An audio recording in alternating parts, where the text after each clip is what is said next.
Uhuru, welcome to this episode of Black Power Blueprint Live, coming live from the Uhuru House and the Quabbah Hall in St. Louis, Missouri. We want to welcome you. My name is Tachara Masimba, and I'm the Economic Development Director of the Black Power Blueprint, under the leadership of Deputy Chair Onazene Yeshitela, who leads all of the economic work of the Black Power Blueprint and all of the economic work of the African People's Socialist Party. We want to welcome all of our guests to Black Power Blueprint Live. We have a wonderful and important topic tonight. It is entitled Stop the Kidnapping of Black Children, Arrest CPS. I'm honored to be joined tonight by none other than the president of the African National Women's Association, President Yejide Orunmila. She is leading the Arrest CPS campaign and working on so many other fronts to ensure the liberation of African women and to bring African women into the struggle for the liberation of African people. So we want to welcome you, Comrade Yejide Orunmila. And it is also my honor to introduce the coordinator of the Arrest CPS campaign, Malika Alexander. She is leading this work in the St. Louis region, and she will talk to us tonight about the campaign that they're leading, and we just want to welcome you as well.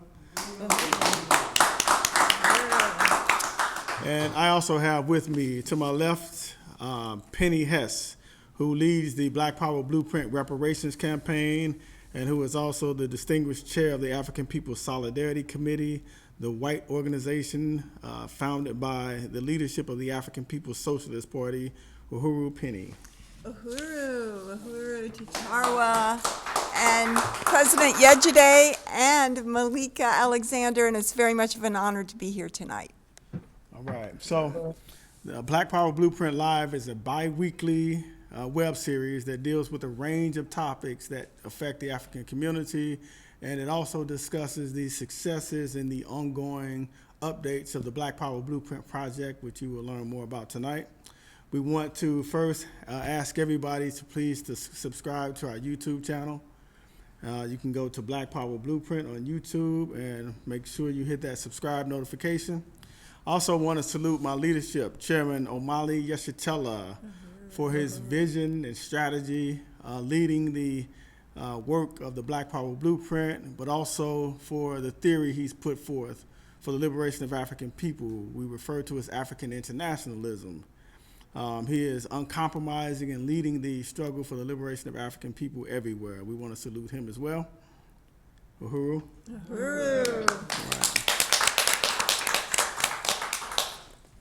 Uhuru. Uhuru, and as Ticharwa said, my name is Penny Hess, and I am the chair of the African People's Solidarity Committee, the organization of white people that was formed by the African People's Socialist Party to work to extend the African Revolution into the heart of the white society and to win other white people to a stand of reparations to African people, understanding that all white people owe reparations to African people. And I also want to join in saluting Chairman Omali Yeshitela, who is our leadership as well, Uhuru. And I want to salute Deputy Chair Onazene Yeshitela, under whose leadership I have the honor of working in the Black Power Blueprint Reparations Campaign. So Uhuru, Deputy Chair Onazene Yeshitela.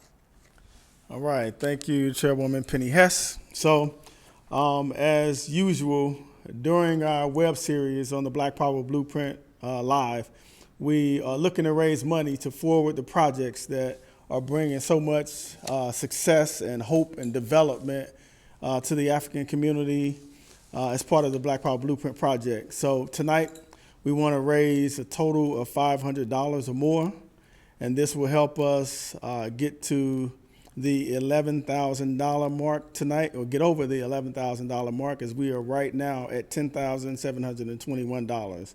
So you can help us reach that $500 mark, and this will go toward our $20,000 goal in this stage of our fundraising process. So we want everybody to go to blackpowerblueprint.org to donate. That is blackpowerblueprint.org. And I think you had something else to say, Penny. Yes. Yes, Uhuru, and I really appreciate this event tonight. We're going to be talking about just the critical issues facing African women in the U.S. and around the world as colonized subjects, and understanding that there's no such thing as women as women in general. But I also want to say that the Black Power Blueprint is completely unique. So we want to ask everybody from the white community who's watching tonight to be able to contribute at blackpowerblueprint.org as a stand of reparations towards this, because the Black Power Blueprint is a project that puts political and economic power into the hands of the African working class. It's undergone incredible transformation here on the north side of St. Louis, where the disparities between the south side, where white people have at least an average of $165,000 in assets versus $16,000 or less, so have 10 times more in assets and wealth on the south side in the white community than the African families have here on the north side. So this is about transforming that. And this is not charity. This would be a stand of genuine reparations, because it returns stolen resources to the African struggle for political and economic power in their hands. So we're going to be seeing, I just wanted to show a picture of some of the demolition that's going on right now. It started, and if people can see that this building, which is condemned, and it's one of the buildings and properties owned by the Black Power Blueprint and Black Star Industries, that's very, very exciting, all around here near the Uhuru House at 4101 West Florissant. And this is on College Avenue, not only a few blocks from here. It's going to be torn down, and the plans are for it to be transformed into a community basketball court, which is going to be very, very exciting. So I want to turn it back over to Charwa. All right, Uhuru, thank you, Chairwoman Penny Hess. And we want to go ahead, get right into the interview, and you'll see the dynamic campaign and struggle that's being raised around this issue of CPS taking African children. Again, tonight's web series is entitled Stop the Kidnapping of African Children, Arrest CPS. So first we want to turn to Yejide Orunmila, again, president of the African National Women's Organization, who is joining us from Washington, D.C. Yejide Orunmila, can you tell us about the African National Women's Organization, what the goals are, what the mission is, and the recent plenary conference that you held in March? It's a lot. So the African National Women's Organization is an organization that was created by the African People's Socialist Party for the strategy is to recruit and build African women's revolutionary capacity to participate in the African Revolution. So it's a strategy to bring more African women into revolutionary political life, not just to bring African women to political life, but to have a revolutionary stance and to fight for ourselves as a part of the African Revolution. So that's we were created in 2015 by the African People's Socialist Party, and we are an organization that is international. We have membership all over the world, and we are building constantly our capacity to have more branches and more members so that we can really showcase the breadth of the African women and our struggles everywhere on the planet. In March, this past March 2019, we had our plenary in St. Louis, in that Uhuru House that you're sitting in right now, the institution of the African People's Socialist Party. And that plenary was really great because it was really helped to define who we are as an organization, define who we are as African women and what our trajectory are, separate us from this whole feminist question. We've been doing that all along, but really just making it clear about who we are and how African internationalism is going to take African women's liberation to the next and final conclusion. Uhuru. All right, Uhuru, thank you very much, President Yejide.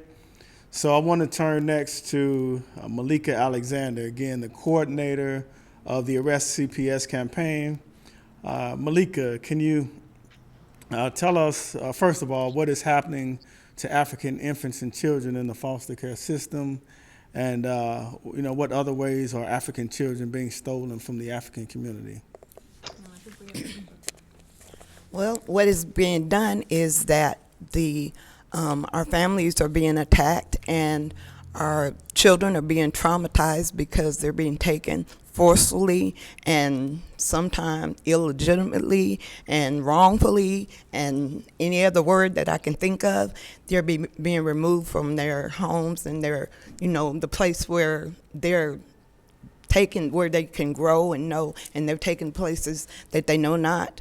And so the primary the Arrest CPS campaign is designed to be a voice for the women and the children that have been victimized by the system, which is the real weapon of mass destruction.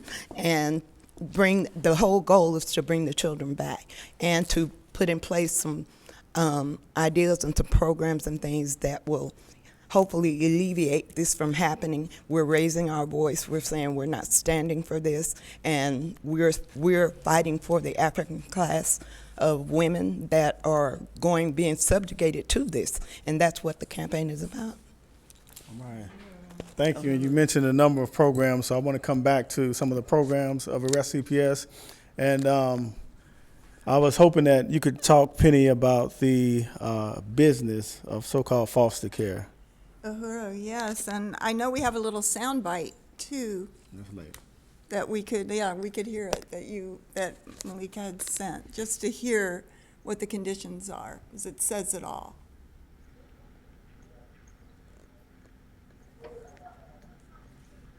And we're just pulling that up right now.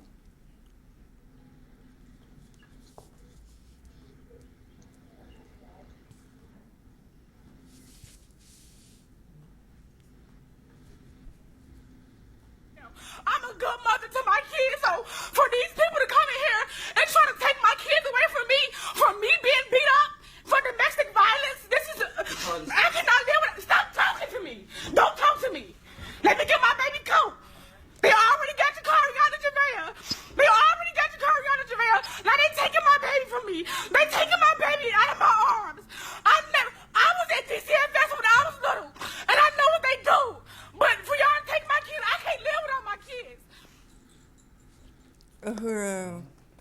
Uhuru, I don't know if either Malika or President Yejide have any comments on that, but that is just, I mean, that is very, very profound to hear and to see. It just really shows the terror that African women live under. And, that was a case where a woman called the police because she was being brutalized, and then the children are taken from her. Yeah. So, Yeah. I wanted to say something. Can you hear me? Yes. Oh, okay. Yeah, I think it's really important for us to really understand this whole question of like the state-sponsored kidnapping of African children, and just that clip in and of itself, I think, is really important because it doesn't show the face of the woman, the class of the woman, or anything like that. But it's an African woman, and the voice in and of itself is just a gut-wrenching cry for her to be connected with her children. And you can only imagine that this has been something that has happened. You don't have to imagine. This is something that has been happening to African women since Africa was first attacked, since our children was taken from us to be someone's interest or money, just taken from us so that they can, grow up and be somebody else's worker. And so, I just think that, this cry that we're hearing this woman do is the same sort of cry that all African women have been experiencing since the attack on Africa. Uhuru. That's right. Uhuru. Well, yes, I just wanted to open up or ask a question to either of you, to President Yejide or Malika, because foster care is a big business. And I know that the African People's Socialist Party and the Uhuru movement has been fighting against foster care for 30, 40 years, and that, that this whole theft of African children through foster care, one, is tied to the mass imprisonment, mass incarceration of African people and more of African women. And I know that out in California, the Uhuru movement took on a big campaign back in the 80s of this white woman. Yvonne Eldridge was her name. She lived in a rich white suburb of Oakland, and she had so many African children that she took into foster care that she was making over $10,000 a month from it. And she made the children sicker, because if the children were called, quote, medically fragile, then she got more money. And this woman actually took babies to the doctors and had organs taken out of the children. And this woman never went to prison for this. And, it's just a really outrageous example of Africa. And it also violates international law of taking children away from the people, the families and the community. So I just wanted to, ask if there's any comments on that and that situation. Yeah, that's the first time I'm hearing about that situation, but we shouldn't be surprised. This is the parasitism of, white oppressor nation people. And I think it's really, indicative of, white women and white men, but particularly white women, because we've seen this through time and time again. Even the most recent case of the two white women who had African children and drove them off of a cliff and killed them in the ocean. That there's this thing that white people continue to use, African children as commodities. That's not something that has changed. And even if white people don't have them in their custody, so to speak, in their homes, that the state is white. The state is the state of white power. The state is the state that protects white people. And the state is making money off of the children. Yes. And so, there, in one state, I can't remember the name of the state right now, but I was told that there was every child that's in custody of the state gets $90,000. The state gets $90,000 for the one child. So imagine Wow. that there are in African communities where people are oppressed and where Africans are continuously struggling against colonialism. There's all sorts of contradictions that the state uses to justify the taking of the child, not for the interests of the parent or the child, but for their interest, that they get money by doing that. So it's really important that we raise up that issue, because nobody makes. I haven't seen anybody really make the connection to the attack on Africa, the continued enslavement and colonization of African people, and the commodification of African people, and using us as the basis for this capitalist economy. That's our labor, our bodies, our work, and our wombs have been the foundation of capitalism in and of itself. And that we can't disassociate what's happening now with the foster care system as some sort of open altruism from the colonial state. Right now, that they're concerned about Black African babies. I don't think so. This is a part of the same exploitative capitalist motive that has always been in existence and is the basis of capitalism itself.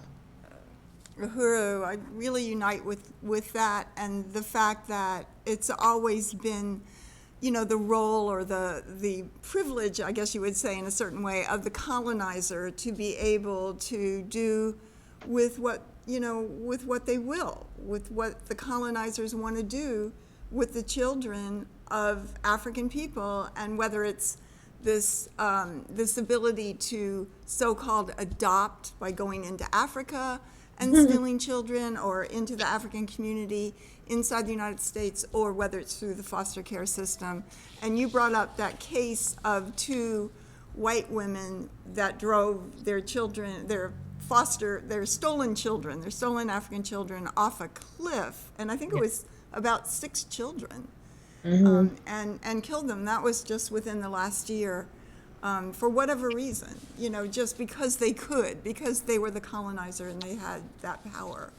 And it's just one more reason why reparations are owed to African people, and that the whole question of child care, of care of the children, is a political right for political power over that. Yeah.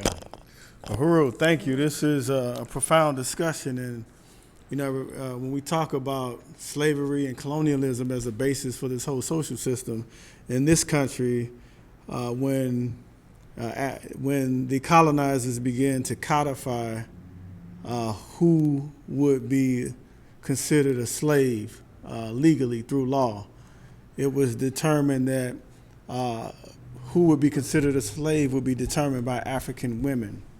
So it was the child of the African woman, in many cases, in early Virginia, for example, that they would use to determine legally who could be considered enslaved. So if an African woman were raped by a white man, the child, if she were enslaved, the child would be enslaved. If she were considered free, the child would be free. So when we say the African woman's womb was a factory for the production of slaves, that's quite literal. And this is, I unite that we have to see the connection between this and the very genesis of the social system. It's a continuation of that whole process. So I want to just open it up also to kind of talk about what happens to African children when, as in the case that we heard in the clip, when African women are arrested. And we see this woman in this clip being arrested ostensibly for calling the police to come to her rescue in a so-called domestic violence case. So they get there, then they take her children. Maybe they didn't arrest her. They take her children. But so we often see when we call the police, they arrest us for whatever reason. But what happens to the children when the mother is arrested? Well, in many instances, then the children, that's how they enter the foster care system, and ultimately that can lead them to the criminal justice system, because a lot of times they don't check to find out, about their families or any kind of connections, and try to keep them connected to what they're accustomed to. They automatically remove them and say it's in the best interest of the child, and that's what ANWO is saying with arrest CPS. It's in the best interest of the child, according to who? And so these kids are being traumatized, not the moms. The kids are being traumatized, and the effects of what happens to them when this goes down is long lasting. They never forget this. But in some of the instances of what we've dealt with, some of the people we've talked to, I've talked to a mother that she went through this 20 years ago, and she's still traumatized, And so the results of this are just so traumatic and so far-reaching that when they make this step, when they do this, then that is the first step toward destruction of our families, of our communities. That's what happens to the kids. That's what happens to our community. That's what happens to our future. All right, thank you. Uhuru, you had something? Well, I was just going to say that, yes, I have also read that, so often other family members want to take the children, like you're saying, and they deny that, even grandparents, and also that studies have found, of course, that children want to be with it's so traumatizing to the children to be taken to a totally new environment, especially if it is a white person's house, which is often the case. So it is really genocide under international law to take children from the group. That's one of the United Nations definition of genocide, is taking children from the group. And that is definitely, shows that genocide is being practiced against the African community here as colonized subjects here inside the United States. Just before we go on, I did want to thank Ron Hudson for putting in $25 tonight. Uhuru. And Ali Ayello, $15. And I know that Allie ran a marathon as a fundraiser just this weekend, I understand. So hopefully, obviously, you made it through the 24 miles, and we salute you. And I just wanted to say that I wanted to put in $25 tonight. So I will be doing that right after this show towards this Black Power Blueprint. And this is raising resources for the work of the Black Power Blueprint. We have raised, since this project started in 2017, the end of 2017, we have raised in many different ways over $100,000, but we still have to raise, our goal is a total of $300,000. So we're working on this, and people have just had an outpouring of support and a genuine stand of reparations to turn this back over, turn the stolen resources back over for political and economic power in the hands of African people. So let me hand this back over to T'Challa. And we want to remind people to go to blackpowerblueprint.org to donate. Yes. We want to get over this $11,000 mark. We want to get closer to the $20,000 mark that we've set for this stage of fundraising. And the Black Power Blueprint campaigns are self-evident in their success and the serious economic self-determination that it brings to the African community. So blackpowerblueprint.org, we got another donation. One more person to thank, Lisa Watson, $50. So we've raised $115 tonight. We only have $385 to go to our goal. All right, hooroo. So we also want to remind you to go to the Black Power Blueprint YouTube channel, subscribe. I wanted to ask Malika to talk a little bit about the Arrest CPS campaigns. Well, the Arrest CPS campaign, we're raising awareness, and as we expose these agencies for what they are, the fact that they're dangerous, violent, and we want to make sure that people are aware of what's going on. People aren't talking about it, but ANWO is taking this on, and this campaign is taking it on to raise awareness. We're raising education. We have a campaign called Know Your Rights, and we have some posters and flyers and things that we have created for African women so they know what to do when CPS comes to your house. Because just like they give you, you can get information about what to do when the police stop you, there are certain things that you can and that you don't have to do, when CPS comes to your house. They use a lot of fear tactics and a lot of things to, frighten you into subjection. And so we're trying to empower these women back by letting them know, no, you do have rights as an African mother. You have a right to parent successfully, even though you may be in poverty, even though you may be in any other situation that we often find ourselves in. And as African women, we're calling on ourselves to unite and raise our voices together and build strength in our numbers and say, no, this is not going to keep happening to my sister, because we're not, what do we say all the time? We're not free till we're all free. So if this happened to your kid, it's happened to my kid too. All right, hooroo. And I think Chairwoman Penny Hess, you had a question also you wanted to ask? I did have a question that I wanted to ask to President Yejide, because I know here in Missouri and in other places about this whole abortion issue, because they just rescinded the abortion law, and that even though I did read that African women are the majority of who have abortions in the United States, it nevertheless is an issue that white people uphold versus, if you could just address that, this whole question of abortion versus the way that reproductive rights are attacked for African women. Yeah. First, I want to say that no African woman who has had an abortion, in my experience, I don't know every single African woman, it's a very hard decision to make. And it's a decision that we are forced to make because of our conditions and the colonialism. We may not have a husband because he's incarcerated or dead. We may not have the resources to raise a child or a proper home, in our opinion.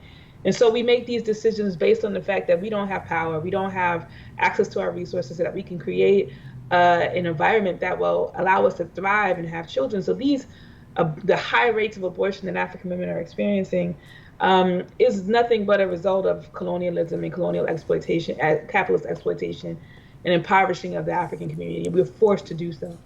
And then when we're talking about, when we look at where these abortion laws are being rescinded, yeah, there are the places, these are the states that have some of the highest rates of African women who are forced into abortions. And so that has a number of implications, especially in those where there's felony charges attached to them. That there's going to see a growing number of African women who will be pushed into the prison system. There's going to be a number of African women also who may experience death because they might try to have illegal abortions. And with regards to, like, white people and white women, using these particular facts to raise up their whole question around reproductive rights. Oh, this is an issue for Black women. That's why we want to champion. We say, forget that. You know what I'm saying? Because our reproductive rights go far beyond just the question of the fetus that's in the womb. Our reproductive rights are challenged on a daily basis when our children are shot down in the street, where we don't have a proper school, we don't have a proper environment, the state is oppressive. And there's so many things challenging our ability to be mothers and to be women who can raise children into adulthood. This is really a critical issue that goes beyond just that. Reproductive rights is just our ability to raise our children and have the ones that we choose to have. And that, no white women, cared about. And then when we do have our children, in terms of like this whole question of arrest CPS, then we have the state coming in, challenging us, taking our children for whatever reason they deem significant, and robbing us of our ability to raise our children, robbing us of the tools that we need to raise our children successfully. And it's all the way around a lose-lose situation. And the only result, the only cure for that is to make a revolution, because this is going to be an ongoing thing. It may die down, but it's going to rear its head again if we don't talk about really, destroying the social system that continues to exploit African and other colonized people.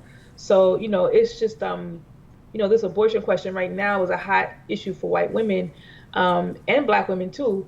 But we have, there's no such thing as women in general. There's no such thing as the same response to this abortion question, because it's really varied when it comes to African women. Uhuru, thank you. I really unite with that. That is, again, one more example of two, also in addition to some of the things that President Yejide mentioned, also the fact that African women have been forcibly sterilized, Depo-Provera, and other kinds of things that are forced onto African women, whereas white women are facing a reality that I just read today, that 50% more white people are dying than babies being born. So white people are in a serious existential crisis that we're not going to be existing, and within the next 20 years, we will be less than 50% of the population of the United States because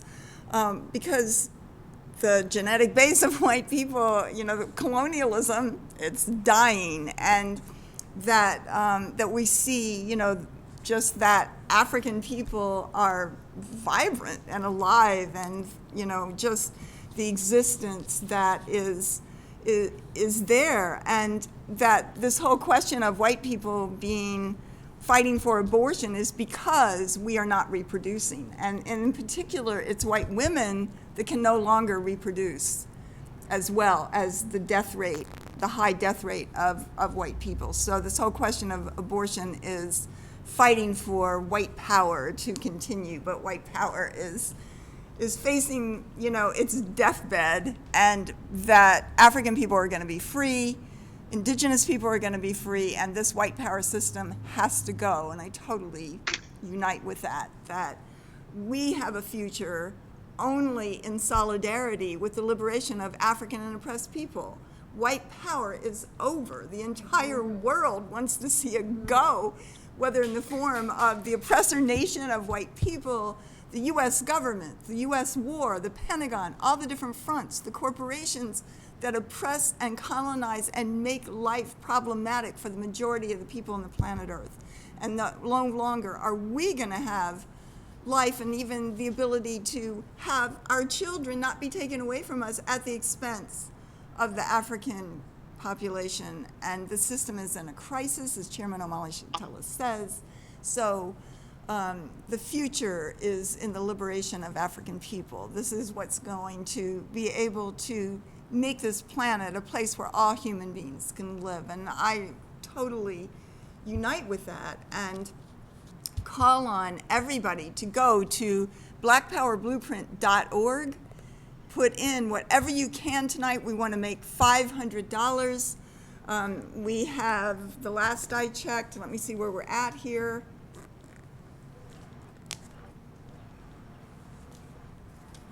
Let me see where we're at. We have $385 more to raise. So go to blackpowerblueprint.org and let's raise $385 more tonight.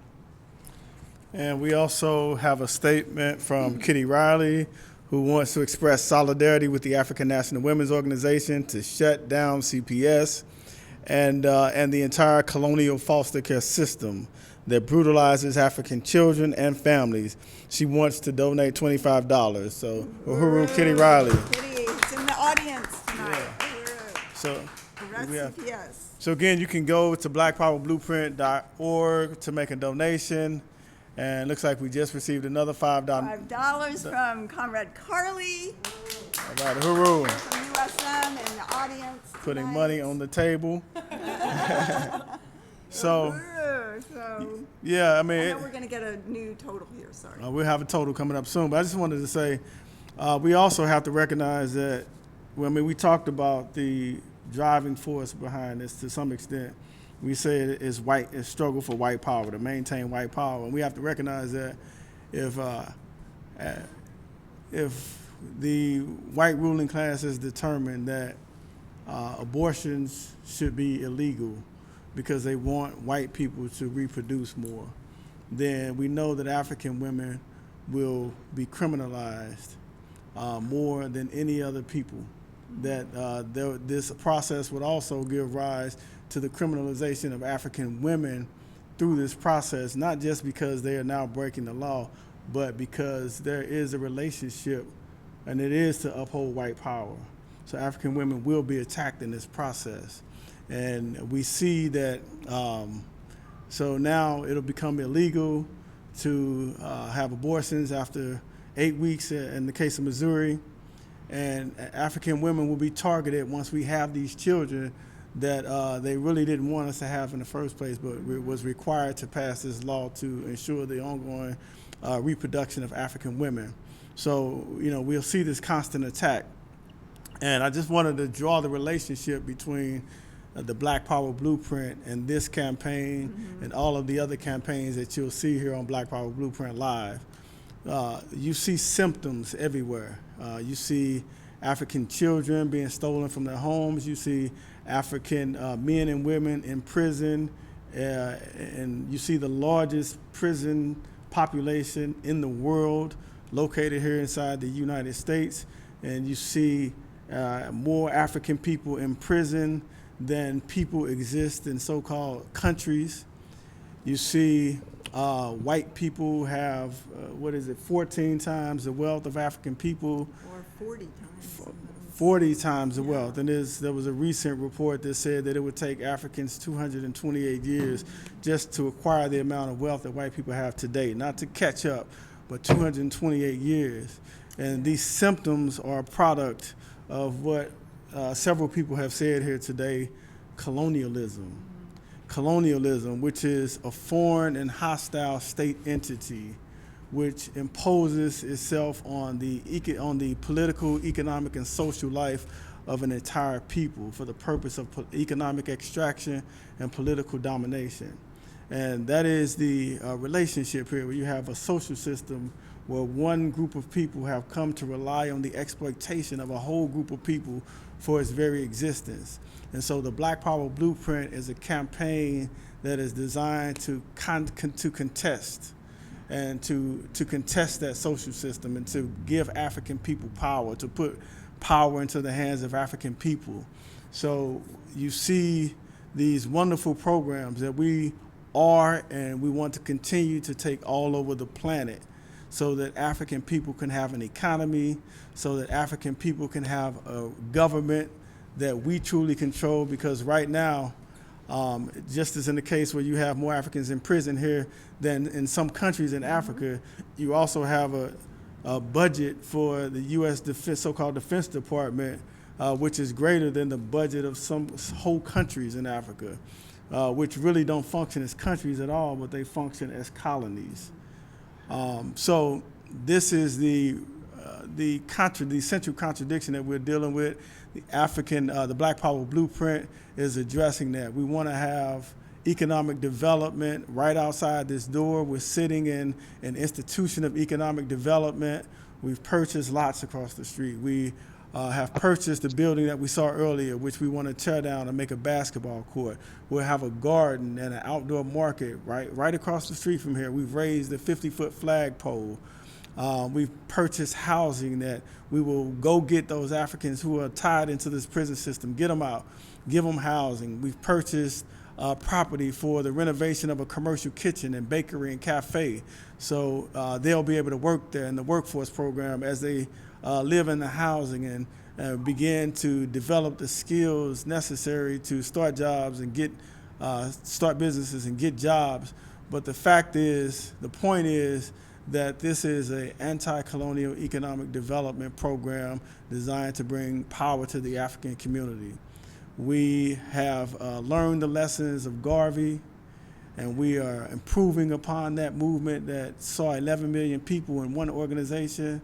We've learned the lessons of Malcolm and of the 60s. We've studied Che Guevara. We've studied the Cuban Revolution, the Russian Revolution. We've studied all of these movements that have been waged for the liberation of oppressed people all over the planet, and the Black Power Blueprint is a significant part of making that happen. So we want to say that, but I also want to say that we want to call on Africans to donate as well, and to really take up the mantle of the Garvey movement and continue that struggle for liberation and complete it. So we are calling on all people, but I want to make a special call to Africans to go to blackpowerblueprint.org to make a donation. I'll put in $25. I want to see who can match me. Wow. And I see that you are chomping at the bit to give me some more. Well, Janice can't put in $50 tonight. Right. Hooroo. And Casey Mackey, who's our engineer tonight, $15. Hooroo. Hooroo. Unity through reparations. So with 20, did you say 20? 25. $25 from Kacharwa, that puts us at 255, so we're over halfway there. We're over halfway there, so we can do this. We can do this. We can do it. When we hear Malika and President Yejide and talk about the struggle of African women, it is a reason to see the future. And, you know, all of us from the solidarity movement, from the white community, this is our ability to make our self-criticism to the African population to say that we recognize that we have participated in lynching, we have stolen the children, we have murdered the children. Everything in our history is a history of violence against the African community. That's how we got what we have. It comes at the tremendous suffering of everybody else here. And this question of reparations is out there in the world right now, even in the Democratic Party, even in the mainstream media. And this is the movement, the Uhuru movement, that launched that way back in 1982 with the first tribunal on reparations to African people that came to the conclusion that African people are owed at least $4.1 trillion for stolen labor alone, not to mention damages and the pain and suffering and so many other ways that the resources, genius, and talents of African people have been stolen to enrich the white population. So. Uhuru. So blackpowerblueprint.org. Make that donation. Go to the YouTube Black Power Blueprint YouTube channel and subscribe so that you can follow all of the Black Power Blueprint Live shows that we host Yes. bi-weekly. And if we have other totals. We have, well, the total is $255, so we only have 245 left. So we definitely want to go there and do that. I think this puts us really close to the 11,000 mark tonight, and we definitely want to get over that. That's a big milestone. And Yeah. I know I'll we donate. have. I'll donate $10. All right, President Yejide. $10 donation. $10. Uhuru. So that puts us at $265. And, you know, I had a question I just wanted to ask both Malika and President Yejide, and maybe starting with Malika. So why do you feel that you have, you know, become an activist? Why have you joined the Uhuru movement to take this stand and to fight for African women as part of the African Revolution? You know, as African women, we have always had to fight for our place in society.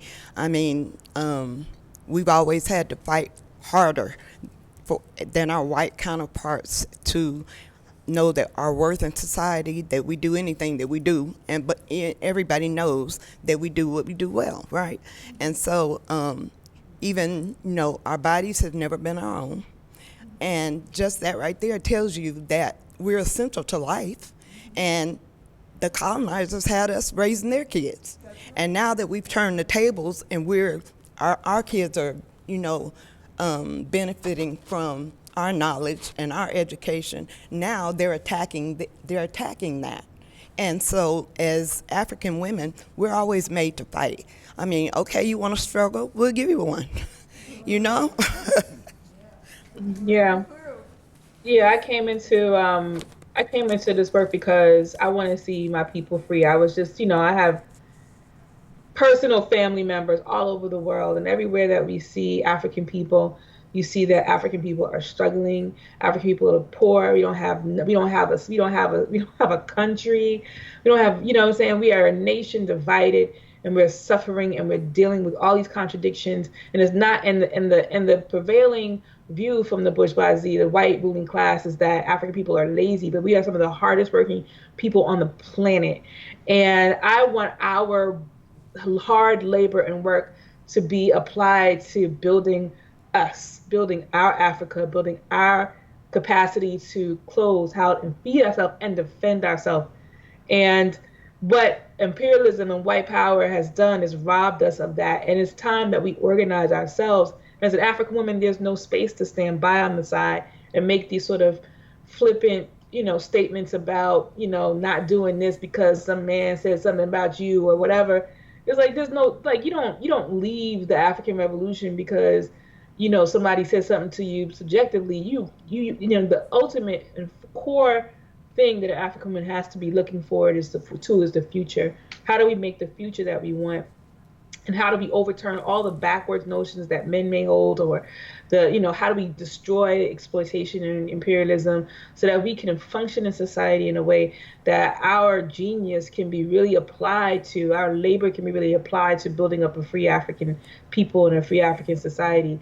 And that is what I am in this work for. That's the vision that I am working for. And I really appreciate General Malika Alexander and the Uhuru movement for really allowing us to have the capacity to think about our future, where we don't see African babies with swollen stomachs and rib cages that are exposed. And I really look forward to the Africa and African people who are thriving. And I want to participate in that and making that future for us. That's why I'm in this work. And that's why I maintain myself in this work. Uhuru. Uhuru, thank you. Uhuru. Very inspiring. Yes. So again, if you have just tuned in to Black Power Blueprint Live, we are talking about the campaign Arrest CPS. What is the title? Stop Kidnapping Black Children. And we are raising money for the Black Power Blueprint campaign, this incredible campaign that is bringing self-determination to the African community. You can go to blackpowerblueprint.org, and I think we have some more donations. So it We looks have like $20 from Renee Nassar, $20. Uhuru. And Comrade Mads Ambrose, $30, and then $10 from President Yejide. So we have raised $295 tonight, and we just need $205 more. So Yeah. do this. So we know we can make that $205 gap, and that'll put us at $500, get us just over $11,000. We have a building that is going down tomorrow. We actually started demolishing it today. We'll continue tomorrow. That building has to go down. We have an entire fourplex housing that will house Africans coming out of prison. We need new air conditioning. We need to improve the electricity in the building. We need HVAC. We need plumbing. All of these donations will help this happen. We have a outdoor market across the street that we've just received the landscaping plans for, and we need money for that. And this is right in the heart of the African community, in a most oppressed sector of the African community as well. And we are bringing hope to this community, but we're also bringing food. We're also bringing a capacity for people to have rental space in the building that we sit in today, and outdoor as well. The neighborhood will be able to sell goods and services. They can vend for little or nothing. We'll have an entire economy that we'll recreate right outside these doors. So this is what your donations are going to. Uhuru. That is really powerful, Yeah.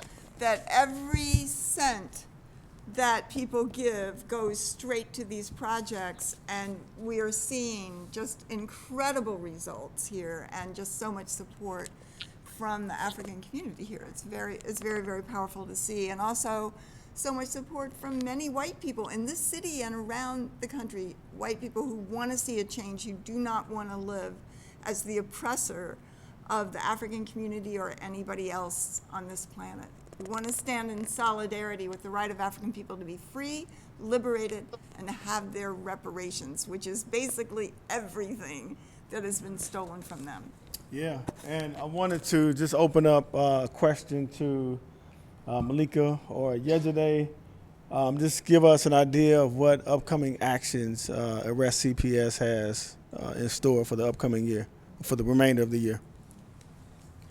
Well, we left the plenary in March, and we were talking about African women must lead. And so under the leadership of President Yejide, the Arrest CPS campaign has been mobilized. We have our steering committee in place, and we have some webinars that are going to be coming up starting in June. We're saying we're making boss moves. We're building our strength and our strategy, and we're taking no prisoners. The goal is to win support for these mothers, to raise funds for them, to be able to get other people to unite with the cause, to make it aware, to motivate people to get involved. We want to expose the foster care and the adoption system for what it is. Where I come from, they call ace a ace and a spade a spade. It's slavery. It's colonialism. And that's what we want to say with that. And so we want to say that this is breaking up black families, and we want to say that this is criminalization of poor people. Yeah. That's what it all is in a nutshell. So we're being aggressive, and we're not scared. All right, Uhuru. Thank you. Can I add to that? We also are going to do like a massive political education campaign. But more than that, we also want to build the capacity to have dual and contending power with the state. So if we're saying that the sisters are experiencing issues, then we want to build the capacity within the community to deal with that issue and help the sister get through it, because we understand there are contradictions and we don't want the children to be in danger. So we have to build that capacity ourselves. That's going to require resources. That's going to require people. And that's going to require African people to stand up and take responsibility for these children. And we're organizing for that. We're going to be in the communities. We're going to be putting up these posters about knowing your rights, making sure that we have community forums as well. We will even form, if we can get, we're going to organize African women in these particular places to actually function as a state. We're going to call on people to call us before they call the state, so that maybe we could talk with these women and see how we can intervene and help to circumvent any, thing that the state might come, because African people want to see children safe. And in our community, sometimes they don't recognize that the state is the state, the colonizer. And so we want to make sure that we have the capacity and build that capacity to take that on, in addition to recruiting Africans and lawyers and people who can help sisters who are already functioning or dealing with the state or contending with the state.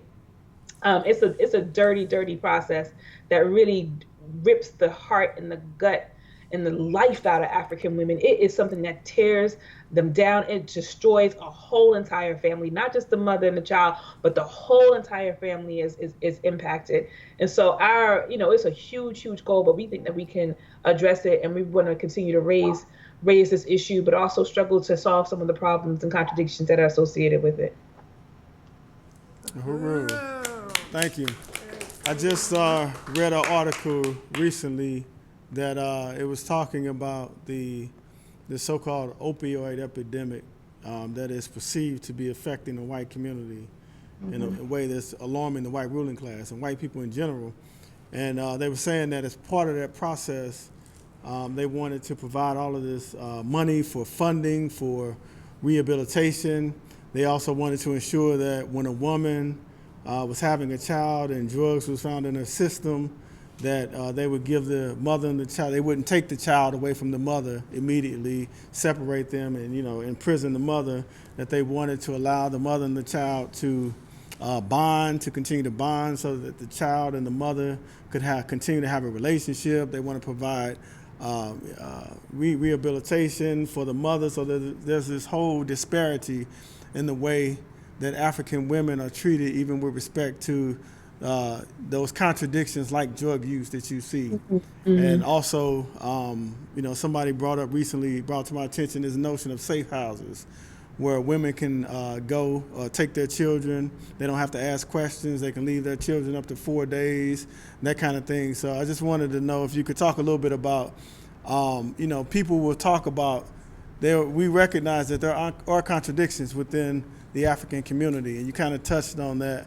But just talk about how it is that we have to respond to those contradictions and how you see disparities in the way that they're approached.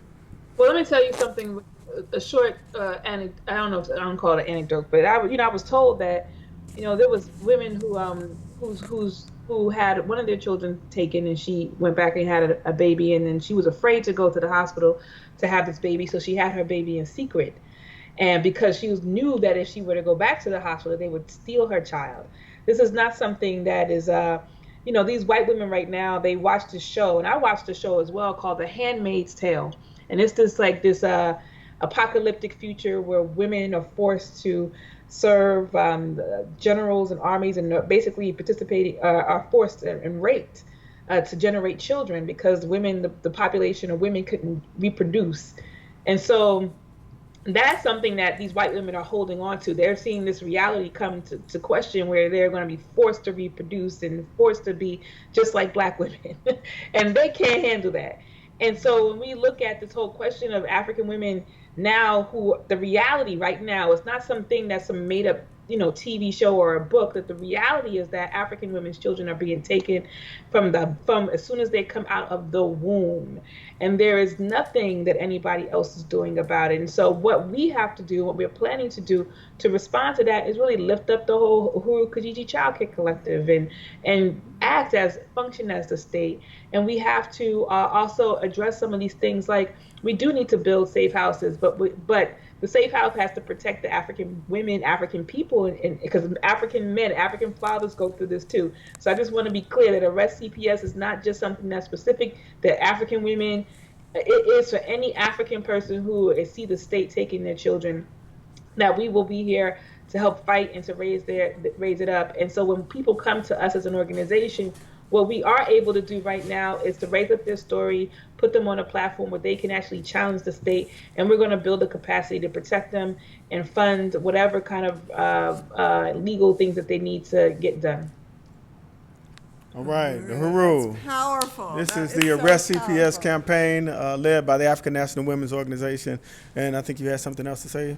Well, I really, I mean, that is just a powerful vision of what it means to have political power in the hands of the African working class, and to be able to control what happens to the children, the family, the whole African community, and that means ending colonialism and fighting for dual and contending power. So that is very, very powerful to hear. And before we close out tonight, and this has been a really powerful discussion, just wanted to ask about the colonnades, which I know is one of the economic institutions of the African National Women's Organization. Yeah, this is our, as with every organization in the Hura movement, we have our own economic development institution, and we use our skincare, body care products called Decolonase, which basically fund everything that we're doing. We don't get grants like everybody should know already by now about the Hura movement, that we actually fund our own work. So anything that we're doing is a part of that process of like really building our capacity to generate and fund everything that we're doing. So the Colonnades is a product line of shea butter based products, oils, other things like sprays, and we're going to continue to expand so that we can address, some of the issues that impact Black women. It's also a brand, a political brand. We have quotes on there, and it challenges the vision of beauty for Africa and African people. And it's a 100% natural brand. There's no artificial, colorings or flavors in there. And then we strive to buy our raw materials from African suppliers, so that as we are an African business, that we are actually supporting African businesses and doing that same thing. So that's, we really want to really appreciate this whole question of an African economy, and we're participating in that with our brand, the Colonnades, and through the work of the African National Women's Organization. And you can go to colonnades.com to get some. How do you get it? Yeah. The Colonnades, DECOLONAISE.com, and you can buy some online. And then if you're in Philadelphia for the next Uhuru Flea Market next month, come stop by our table. And if you're in St. Louis, Malika should be getting some very soon. You can stop by Malika and she can supply you with some as well. And any other ANWO member who is selling, they can get some as well. There's a Zell store in Huntsville, the Oakland Uhuru Furniture store in Philadelphia, Uhuru Furniture store in Oakland as well. And we are growing Uhuru. And soon, St. Petersburg. Yeah, and I would like to say you are, Decolonase is a part of the Buy Black Power campaign as well. Yes, it is. Yeah. All right. So I wanted to, before we close out, I wanted to say, I wanted to read a comment from, it says, Uhuru President Yejide and Comrade Malika. I stand with the African National Women's Organization in this important campaign, Arrest CPS. I want to donate $50. Owners in Yeshitela. Right, Uhuru. And that gives us a total of $345. $345, Right. and we are 155 from 500. We're just 155 from our goal, so we can definitely make that. You can continue to go to Black Power Blueprint even after the show is over. Share it. Other people can watch it even afterwards, and let's make our goal. Let's get to $500. Yeah, let's do it. Go to blackpowerblueprint.org and make a donation. And we want to just leave off with some announcements. And we want to, first of all, just announce that the first committee meeting of the Black Power Blueprint Project Committee will be June 8th at 2 p.m. So we discussed, and you may have been following the fantastic African self-determination economic projects of the Black Power Blueprint. If you want to be a part of the projects committee that oversees the development of these buildings and the properties and all of this campaign, you can be a part of that. June 8th at 2 p.m. and meeting at the Uhuru House, 4101 West Florissant in St. Louis. and blackpowerblueprint.org for more information. Also, tune in next week at this time to the Uhuru Solidarity Facebook or YouTube page to see a powerful interview with Benjamin Prado of Unión del Barrio. He'll be talking about the U.S. border. The topic is the U.S. border wall must go. Uhuru. So again, we want to thank everybody. You can continue to make donations at blackpowerblueprint.org. Subscribe at the Black Power Blueprint YouTube channel, and we will see you in 2 weeks for the follow-up to Black Power Blueprint Live. And next week, we hope to see you with Unión del Barrio for U.S. border wall must go. Uhuru. Uhuru! Unity through Reparations.